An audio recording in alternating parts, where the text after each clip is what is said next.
viens pas au minimum une fois par an. عندي غيرة كبيرة على هذا البلد.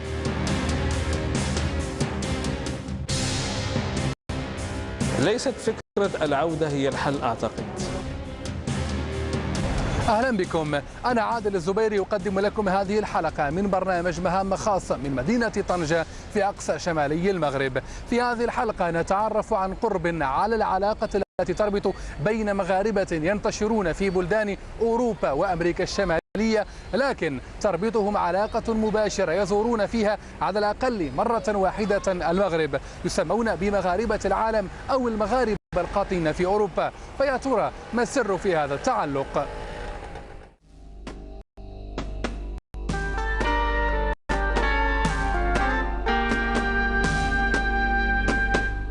Le Maroc, si je ne viens pas au minimum une fois par an, je me sens quelque chose qui me manque.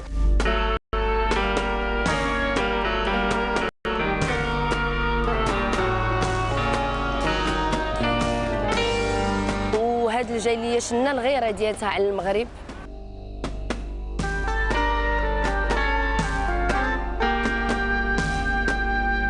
عندي غيرة كبيرة على هذا البلد، يعني كنعتبر نفسي يعني كموجودة في ألمانيا، يعني بين قوسين كسفيرة لهذا البلد ولهذه الحضارة ولهذه الثقافة.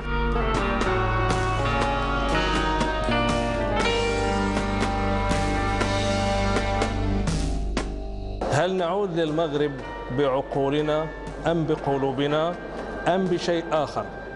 بمعنى آخر، ما الذي يدفعنا أن نركب الطائرة ونعود إلى المغرب كل صيف؟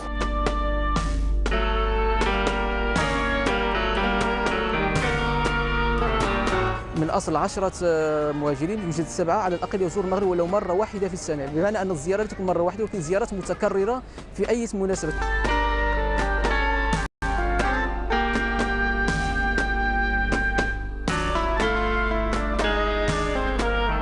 ما يتعلق بالدفاع عن البلد وعن مقدسات البلد هم أول من يكونوا في الواجهة. المغرب حباه الله بهذا الكنز واللي من مسؤوليتنا جميعا تنميته.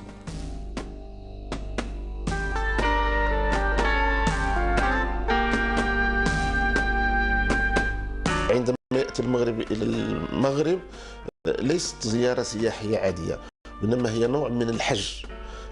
أنا أصنف العلاقة التي تربط المغربي ببلده هي علاقة ميتافيزيقية لا يمكن يعني تصنيفها في إطار المعقول. خلال موسم عودة الجالية المغربية في الخارج يمتد البحث عن أسباب ارتباطها ببلدها الأصلي مدينة تطوان شمالي المغرب، المحطة الأولى في رحلة البحث، وأول من التقيناهم صدفة وبدون موعد مسبق عبد الإله حنصي، مهاجر مغربي مقيم في فرنسا، يبلغ من العمر 45 عاما، قضى منها 26 عاما مهاجرا. عبد الإله يزور المغرب على أقل تقدير 3 مرات سنويا. Le Maroc a besoin pas d'aide humanitaire, mais besoin que les Marocains qui résident à l'étranger de faire un petit plus pour leur pays et qu'ils restent attachés à leur pays. من مدينة مونبولييه الفرنسية قدم عبد الإله للمشاركة في الدورة السادسة من طواف مغاربة العالم، وأحضر معه معدات وأدوات طبية كمساعدات مع فريق طبي متخصص من رابع مدينة طبية في العالم. للمساعدة في تنمية المغرب، عبد الإله يريد إنشاء جسر من المساعدات الطبية والتبادل الطبي بين المغرب ومدينة إقامته في فرنسا مونبولييه. Quand j'arrive, j'ai déjà pris de l'énergie, j'ai rempli les moteurs pour repartir pour une année en plus. Mais on prend l'âge, et quand on prend l'âge, on a plus envie de retourner au pays. Et c'est pour ça qu'on essaye d'avoir un lien plus attaché avec notre pays qui est le Maroc. في جملة واحدة يلخص عبد الإله علاقته بالمغرب، هو بلد العودة النهائية. Le plus important, c'est avoir une relation entre les médecins marocains.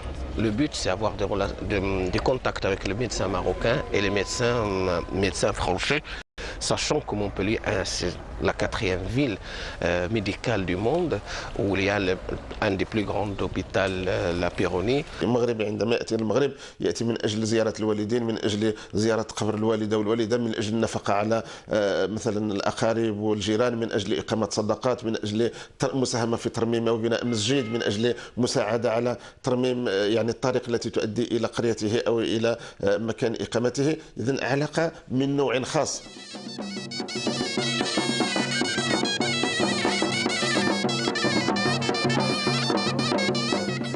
المحطة الثانية في شمال المغرب على البحر الأبيض المتوسط مدينة الفنيدق أو كاستيخو وفق التسمية الشعبية هنا. أسماء مهيب منظمة تظاهرة طواف مغاربة العالم منذ 6 أعوام كملتقى يجمع كوادر مغربية من المهجر تبحث عن رحلة استكشافية بعين قريبة خلال موسم العطل. أسماء تقر بأن هنالك دعما من الحكومة المغربية ساعدها على تحقيق مشروعها مع المهاجرين. قررنا باش تكون قافلة، هذه القافلة عبارة عن طواف، هذا الطواف اللي تيمشي من مدينة لأخرى، وهذه المدينة تيكون فيها واحد البرنامج اللي تيمكننا باش نتعرفوا على التقاليد ديال هذه المدينة وعلى المشاريع اللي فيها. الخطوة المقبلة لطواف مغاربة العالم بحسب أسماء هي أن يتحول إلى مؤسسة كاملة الاستقلالية